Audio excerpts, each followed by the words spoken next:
हरे कृष्ण।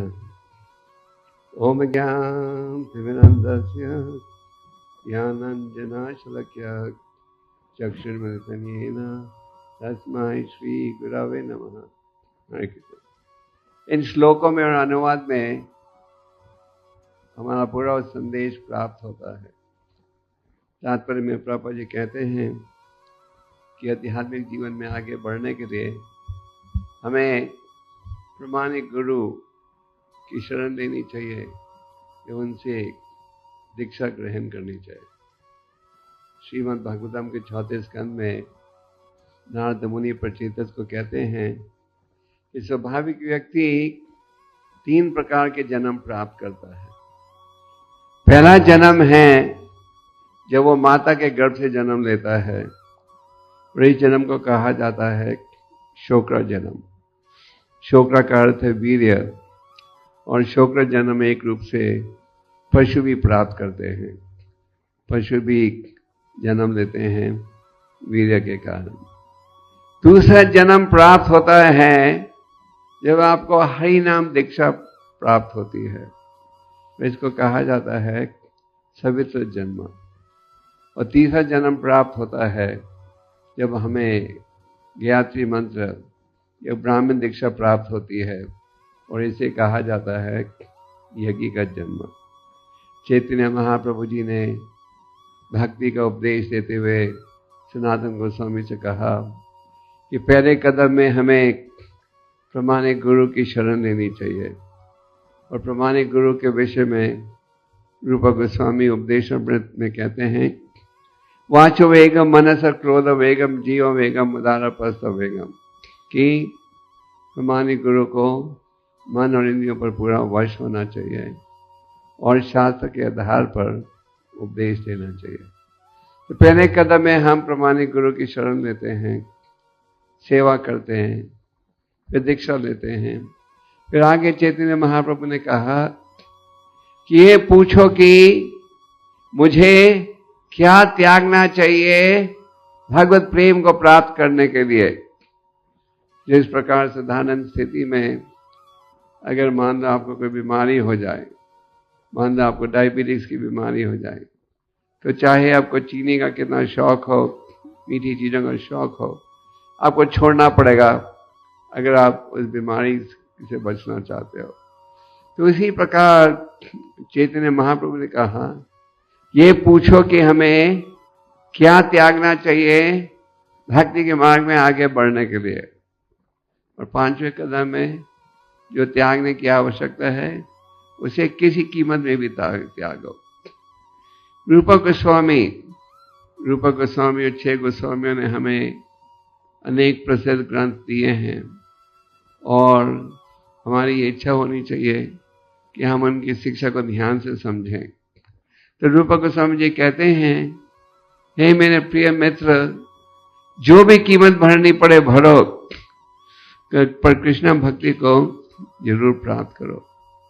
तो आप सब जो यहाँ उपस्थित हो, आप सब जुड़े हो इस संस्था के साथ, और हमारा सौभाग्य है कि श्रील प्रभुपाद जी ने हमें शुद्ध उपदेश दिया है। प्रभुपाद जी ने हमें प्रमाणिक उपदेश दिया है, और प्रभुपाद जी ने केंद्रों की स्थापना की सारे विश्व में, साधुओं की, जिनमें अनेक साधु मिलते हैं, साधु संगत प्राप्त होती है, और साधु संगत के सहयोग से हम भक्ति में आगे बढ़ सकते हैं। तो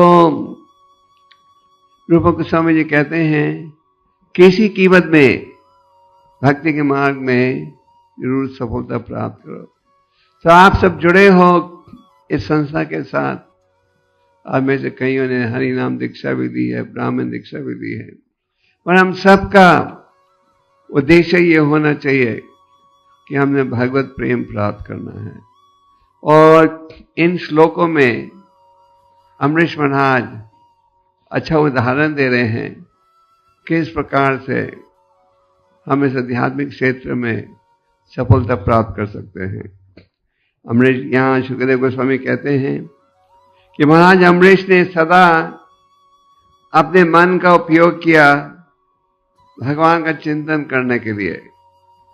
भगवद गीता के 6 अध्याय का विषय है ध्यान योग, और इसमें भगवान कहते हैं कि हमें मन को बंधु बनाना चाहिए और शत्रु नहीं। जिस व्यक्ति ने मन पर विजय प्राप्त कर लिया, ये कहा जाता है कि मन उसका बंधु है। और अगर हम मन को वश में नहीं लाएं, तो ये मन जो है हमारा शत्रु है। तो शास्त्र में अनेक स्थानों में ये कहा गया है, मन मन भाव मद भक्तो मद याजी माम नमस्करो, मन के द्वारा मेरा चिंतन करो। तो यहाँ सुखदेव गोस्वामी कह रहे हैं कि अमरीश महाराज अपने मन का उपयोग कर रहे थे भगवान के चरण कमलों का स्मरण करने के लिए। जब ये पढ़ते हो आप शास्त्र में भगवान के चरण कमलों का स्मरण, तो इसका अर्थ क्या है? इसका अर्थ संक्षेप में यह है कि किसी न किसी रूप से भगवान का चिंतन करो। आप कहोगे ये तो बड़ा कठिन है, असंभव है। नहीं, अनेक उपाय हैं। हमारे आचार्यों ने हमें शिक्षा दी है कैसे हम ये कार्य कर सकते हैं। भगवान के संदेश का स्मरण करो, संदेश जो गीता भागवत इत्यादि में है। भगवान की लीलाओं का स्मरण करो, भगवान के आचार्य विग्रह का स्मरण करो, भगवान की शिक्षा का स्मरण करो, भगवान के उपदेश का स्मरण करो। किसी न किसी रूप से मन को आध्यात्मिक क्षेत्रों में लगाओ। रूप गोस्वामी जी कहते हैं भक्ति रसामृत सिंधु में कि जो अनेक विधियां हैं, इन सब का मूल संदेश यह है कि हम सदा कृष्ण का स्मरण करें और कभी कृष्ण को भूले नहीं। और अगर आप प्रयास करोगे तो अवश्य ही सफलता प्राप्त कर सकोगे। आगे सुखदेव गोस्वामी कहते हैं कि उन्होंने अपनी वाणी का उपयोग किया भगवान की महिमा का गुणगान करने के लिए। तो भगवान ने हमें जीव दी है, इसका हमें उपयोग करना चाहिए भगवान का गुणगान करने के लिए, भगवान की लीलाओं का वर्णन करने के लिए, भगवान के संदेश का वर्णन करने के लिए। और अगर हम ध्यान से श्रवणम कीर्तनम पर ध्यान देंगे तो बड़ी सरलता के साथ माया रूपी विचारों से आप बच सकोगे। इसलिए जब प्रहलाद महाराज ने नवदा भक्ति का ज्ञान दिया, सबसे पहले उन्होंने क्या कहा? श्रवणम और कीर्तनम। तो यहाँ आप पढ़ते हो किस प्रकार अमरीश महाराज ने मन द्वारा भगवान और उनकी लीलाओं का चिंतन किया और वाणी के द्वारा भगवान का गुणगान किया। भगवान के गुणगान के विषय में कहा जाता है कि आप जितना करोगे जब भी थकोगे नहीं।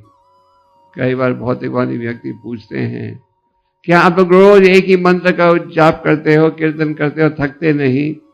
नहीं, क्योंकि भगवान ने नामों में पूरी शक्ति डाली है। कली काले नाम रूप कृष्ण होता, कलयुग में भगवान प्रकट होते हैं उनके दिव्य नामों के माध्यम से। और अगर हम अनेक आध्यात्मिक गुणों को अनुकूल करना चाहें, जैसे उदाहरण के लिए चैतन्य चरितमृत में आप पढ़ते हो, चैतन्य महाप्रभु जी 26 आध्यात्मिक गुणों का वर्णन करते हैं, जिनमें एक है विनम्रता, दयालुता। तो कई बार भक्त पूछते हैं हम इन गुणों को कैसे अनुकूल कर पाएं और कैसे हम माया के प्रभाव से अपने आप को बचा सकें। तो ये संभव है अगर हम बड़े ध्यान से श्रवणम और कीर्तनम करें। हम सब भक्तों के लिए सबसे महत्वपूर्ण सेवा यह है कि जो जिम्मेदारी हमने उठाई है 16 माला का जाप रोज करना, एकादशी और शुभ दिनों में 25 माला का जाप, ये हम बड़े ध्यान से करें। और आप देखोगे कि जितने ध्यान से करोगे उतनी तेजी के साथ माया पर वश आएगा और भगवत प्रेम आप अनुकूल कर सकोगे। आगे सुखदेव गोस्वामी कहते हैं उन्होंने अपने हाथों का उपयोग किया भगवान के मंदिर को साफ करने के लिए आप चैतन्य चरितामृत में पढ़ते हो कि किस प्रकार चैतन्य महाप्रभु जी उनके साथी स्वयं अपने हाथों को और पैरों का उपयोग कर रहे थे, किस लिए? भगवान के गुंडीचा के बंधन को साफ करने के लिए। तो अमरीश महाराज राजा थे, जब भी उनमें इतनी विनम्रता थी कि हाथों से क्या कर रहे थे? भगवान के मंदिरों को साफ कर रहे थे। और कानों से क्या कर रहे थे? कानों से उन शब्दों को सुन रहे थे जिनमें कृष्ण का नाम हो और जो कथा कृष्ण से संबंधित हो। जब हम कृष्ण कथा में रुचि लेते हैं तो हमारी भक्ति बढ़ती है, और जब हम प्रजल्प में रुचि लेते हैं तो हमारी भक्ति कमजोर हो जाती है। रूप गोस्वामी जी कहते हैं कि अगर आप भक्ति के मार्ग में आगे बढ़ना चाहो तो प्रजल्प से हमें क्या करना चाहिए? बचना चाहिए और कृष्ण कथा में रुचि बढ़ानी चाहिए। तो जीव के द्वारा भगवान का गुणगान करो, भगवान की लीलाओं का स्मरण करो। आगे वो कहते हैं नेत्र द्वारा भगवान के आर्चा विग्रह का दर्शन प्राप्त करो। तो भगवान इतने दयालु हैं कि अपने आप को प्रकट करते हैं आर्चा विग्रह के रूप में। इस आर्चा विग्रह और भगवान में कोई अंतर नहीं। हमें किसी स्थिति में ये नहीं सोचना चाहिए कि पत्थर की मूर्ति है, लकड़ी की मूर्ति है। भगवान स्वयं उपस्थित हैं, और अगर हम श्रद्धा से सेवा करेंगे तो फिर आप आर्चा विग्रह का असली दर्शन प्राप्त कर सकोगे। आप चैतन्य चरितामृत में साक्षी गोपाल की कथा पढ़ते हो, किस प्रकार गोपाल आर्चा विग्रह साक्षी बने, और माधवेंद्र पुरी की कथा पढ़ते हो जिसमें आप पढ़ते हो कि भगवान ने एक खीर का प्याला चुरा लिया था, किस लिए? अपने भक्ति लिए। माधवेंद्र पुरी बहुत ऊंचे कोटि के भक्त थे जो गए थे उड़ीसा भगवान के लिए चंदन लाने के लिए। जब वो यमुना पहुंचे तो वहां एक बड़ा ऐतिहासिक प्राचीन मंदिर है राधा गोपीनाथ का। वहां गए दर्शन के लिए, और उस मंदिर में खास करके जो खीर बनाई जाती है भगवान के लिए, कहा जाता है कि ये अमृत के समान है। अमृत के लिए कहा जाता है, अमृत जो कि स्वर्ग में बनता है। तो जब माधवेंद्र पुरी पहुंचे यमुना के मंदिर में, तो उनके मन में ये भावना उत्पन्न हुई कि अगर मुझे ये खीर चखने का मौका मिले तो मैं जब लौटूंगा ब्रज में तो मैं भी अपने गोपाल विग्रह के लिए ये खीर बनाऊंगा, ऐसी खीर बनाऊंगा। तो ये भावना प्रकट हुई जब भगवान को भोग लग रहा था। तो माधवेंद्र पुरी चखे बिना वहां से चल पड़े। भगवान को पता था कि उनकी शुद्ध भक्ति इच्छा थी कि खीर को चखे, पर क्योंकि ये भाव प्रकट हुआ जबकि भोग लग रहा था तो उनका भक्त चखे बिना चले गया है। तो भगवान ने एक खीर का प्याला चुरा कर पर्दे के पीछे छुपा दिया, और पुजारी को सपने में कहा कि मैंने खीर का प्याला चुरा कर यहाँ छुपाया है, तुम जाकर इसे दो मेरे भक्त माधवेंद्र पुरी को। तो कहने का तात्पर्य यह है कि अगर हम श्रद्धा से आर्चा विग्रह की सेवा करेंगे तो आप समझ पाओगे कि भगवान इस आर्चा विग्रह में उपस्थित हैं, और इस आर्चा विग्रह भगवान में कोई अंतर नहीं। तो नेत्र द्वारा हमें क्या करना चाहिए? भगवान के आर्चा विग्रह का दर्शन। और आप में से जिन भक्तों के पास इंटरनेट की सुविधा है, कंप्यूटर की सुविधा है, आप इस्कॉन के कई मंदिरों, कई मूर्तियों का दर्शन प्राप्त कर सकते हो रोज। श्री श्री राधा माधव का, श्री श्री कृष्ण बलराम का, श्री श्री राधा राज बिहारी का। अब ऐसे कितने भक्त हो जो रोज इन इंटरनेट के द्वारा इन मूर्तियों का दर्शन प्राप्त करते हो। जब मैं विदेश में जाता हूँ तो वहाँ हमारे सारे भक्त रोज कृष्ण बलराम राधा माधव राधा राज बिहारी का दर्शन प्राप्त करते हैं इंटरनेट के द्वारा। तो अमरीश महाराज ने अपने नेत्रों का उपयोग किया किस लिए? भगवान के आचार्य विग्रह का दर्शन प्राप्त करने के लिए। आगे हाँ, और उन्होंने अपनी इंद्रियों का उपयोग किया किस लिए? भगवान के भक्तों की सेवा करने के लिए। हम केवल भगवान की सेवा नहीं करते, भगवान के भक्तों की सेवा भी करते हैं। कई बार हम भक्तों में यह भाव आता है हम केवल भगवान की सेवा करेंगे, गुरु की सेवा करेंगे, और हमारे में भाव होना चाहिए कि भगवान के हम सब भक्तों की सेवा करेंगे। और भगवान प्रसन्न होते हैं जब वो देखते हैं कि हम वैष्णव की सेवा कर रहे हैं, भक्तों की सेवा कर रहे हैं, और हमारे में ये सेवा का भाव होना चाहिए। जब हम हरि नाम का उच्चारण करते हैं तो इसके द्वारा हम भगवान से क्या प्रार्थना कर रहे हैं कि हमें सेवा दीजिए, सेवा दीजिए। तो अमरीश महाराज ने अपने अनेक इंद्रियों का उपयोग किया भगवान के आचार्य विग्रह की सेवा करने में और भगवान के भक्तों की सेवा करने में, और अपने नाक का उपयोग किया किस लिए? भगवान को जो अर्पण की तुलसी है उसको सूंघने के लिए। आगे उन्होंने अपने जीभ का उपयोग किया किस लिए? भगवान का प्रसाद ग्रहण करने के लिए। तो भगवान गीता में कहते हैं कि जो व्यक्ति मुझे भोग लगाए बिना खाए वो केवल क्या खा रहा है? पाप खा रहा है। तो हम भक्तों का ये नियम है कि हम खाएंगे तो क्या खाएंगे? केवल कृष्ण प्रसाद।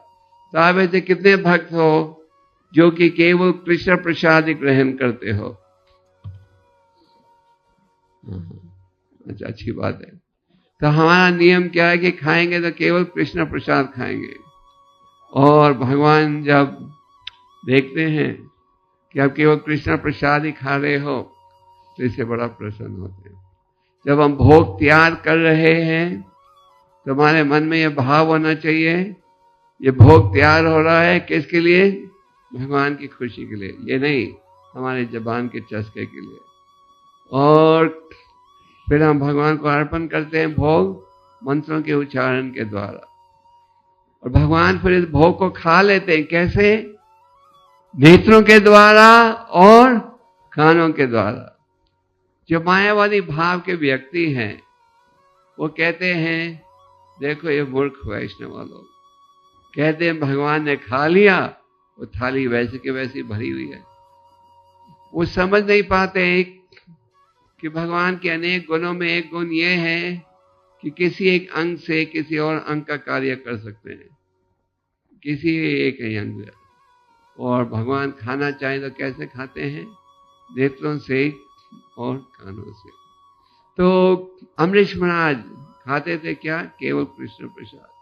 तो हम सबका ये नियम रहना चाहिए, खाएंगे तो केवल कृष्ण प्रसाद खाएंगे, और खाने से पहले हर चीज को भगवान के चरणों में भोग लगाना चाहिए।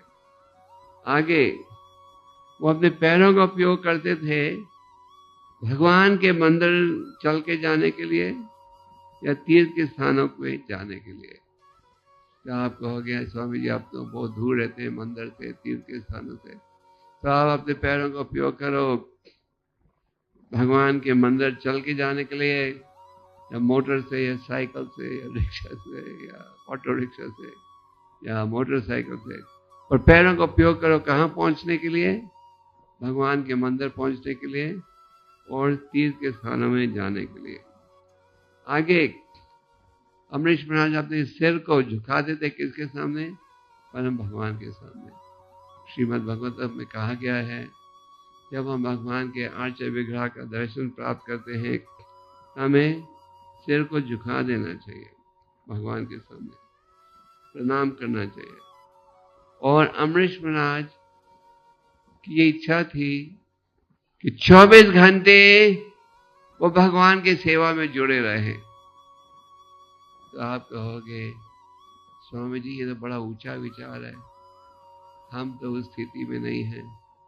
हम लोग तो इस समय एक आधुनिक युग में हैं जहाँ माया का इतना प्रभाव है, हम दुनियादारी में हैं, तो हम ऐसे विचार कैसे अनुकूल करें। आपको इतना पता होना चाहिए कि हमारा असली उद्देश्य क्या है, और फिर हमें प्रयास करना चाहिए इसे प्राप्त करने के लिए।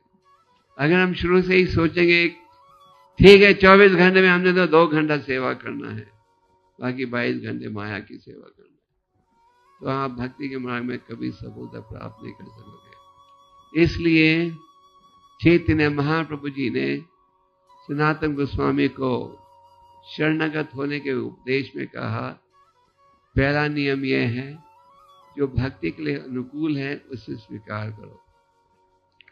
और दूसरा नियम क्या है, कौन बताएगा?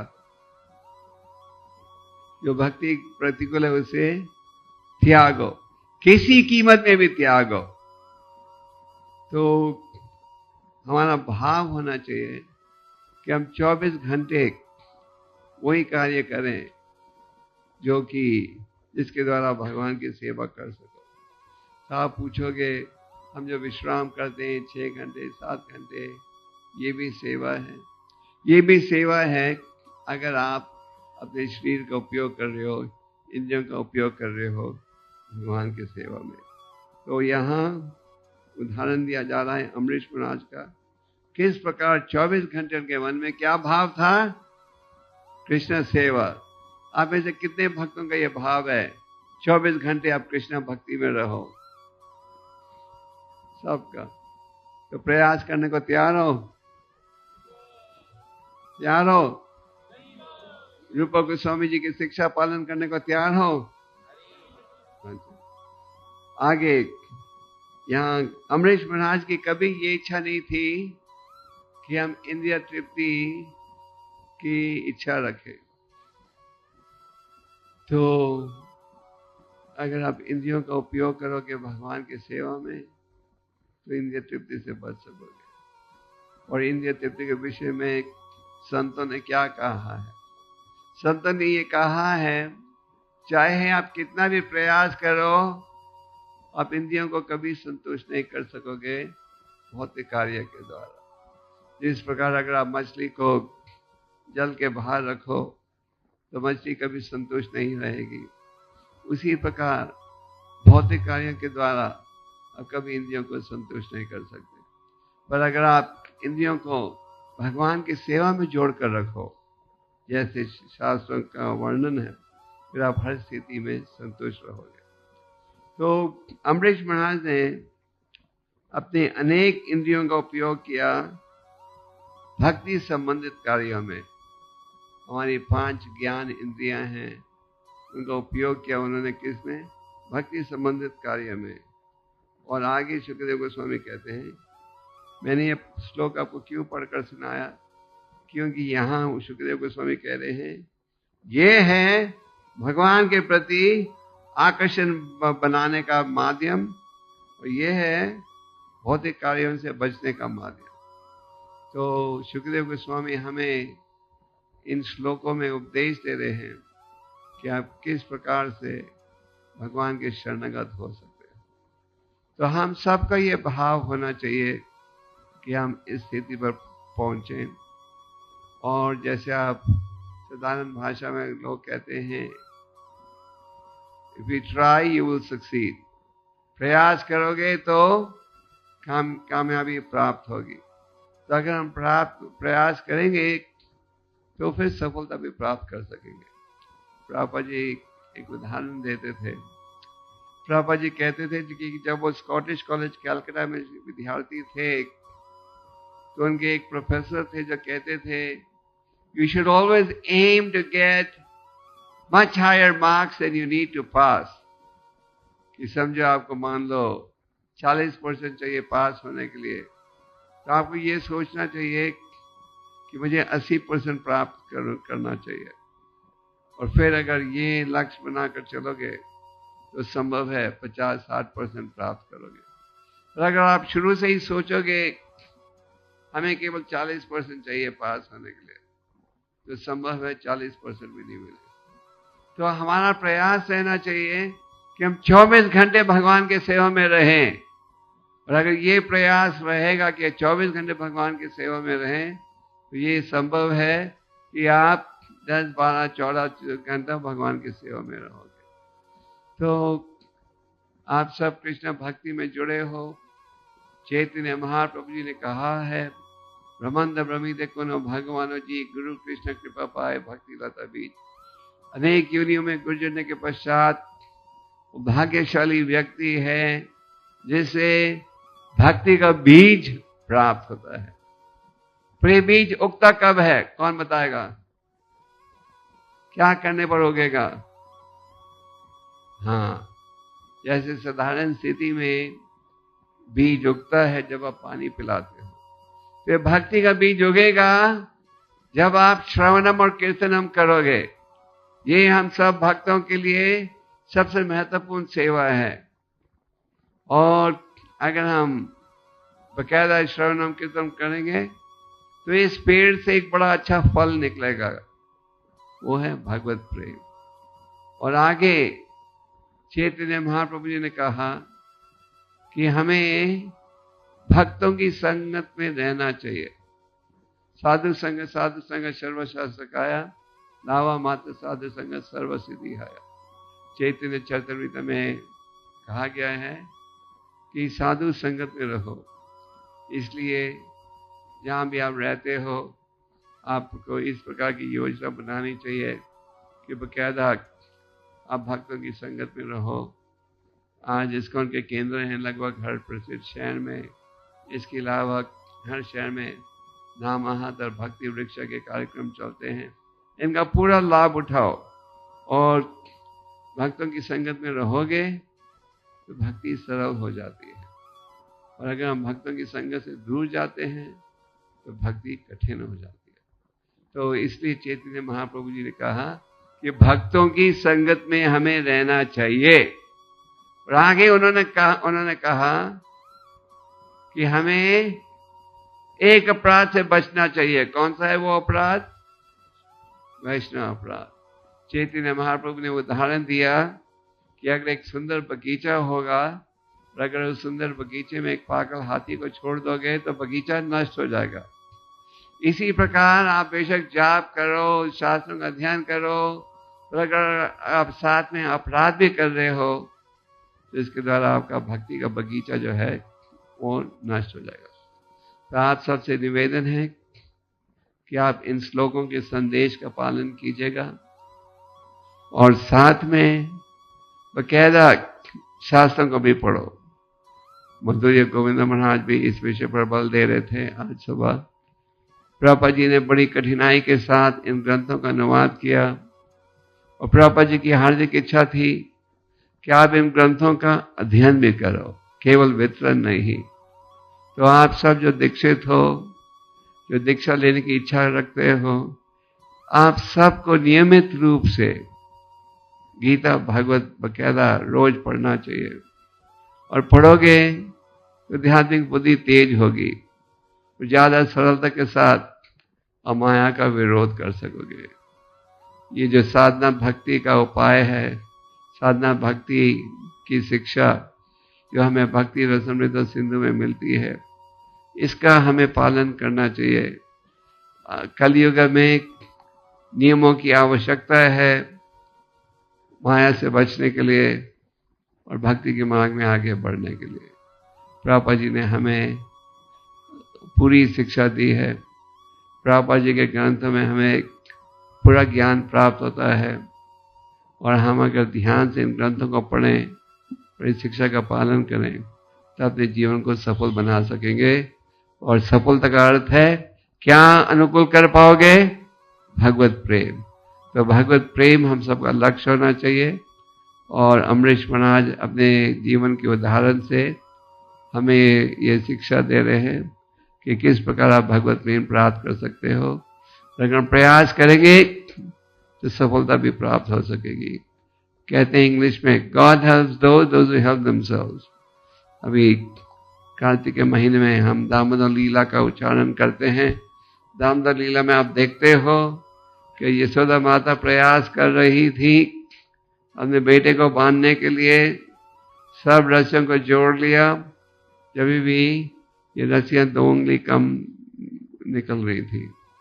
पर भगवान ने फिर देखा कि मेरी माँ इतना प्रयास कर रही है, पसीना निकल रहा है, तो भगवान ने उन्हें बांधने दिया। तो इसी प्रकार जब भगवान देखते हैं कि मेरा भक्त प्रयास कर रहा है ध्यान से 16 माला रोज करने के लिए, शास्त्रों का ध्यान करने के लिए, 4 नियमों का पालन करने के लिए, अनेक विधियों का पालन करने के लिए, तो भगवान फिर उस भक्त को बुद्धि देते हैं, शक्ति देते हैं, जिसके द्वारा वो भक्ति के मार्ग में सफल हो पाए। तो जब भगवान देखते हैं, हाँ दीक्षा तो ले ली पर गंभीरता से नियमों का पालन नहीं कर रहा, तो भगवान क्या कहते हैं, ये इस व्यक्ति को कृपा प्राप्त नहीं हो सकती। सर्वस्य चाहम हृदि सा निविष्ट मातः स्मृति ज्ञानम अपहनम चा। स्मरण की शक्ति भी भगवान से आती है, भूलने की शक्ति भी भगवान से आती है। भगवान ने हमें छूट दी हुई है, और जब वो देखते हैं कि हम सचमुच उनके शरणागत होना चाहते हैं, तो हमें उस प्रकार की सुविधा देते हैं जिसके द्वारा हम भगवान के शरणागत हो सके। तो आप सब शिष्यों से, भक्तों से ये निवेदन है कि आप इन ग्रंथों की शिक्षा का पालन कीजिएगा, ध्यान से जाप कीजिएगा, साधु संग में रहना, और इस प्रकार अपने जीवन को सफल बनाना। हरे कृष्णा।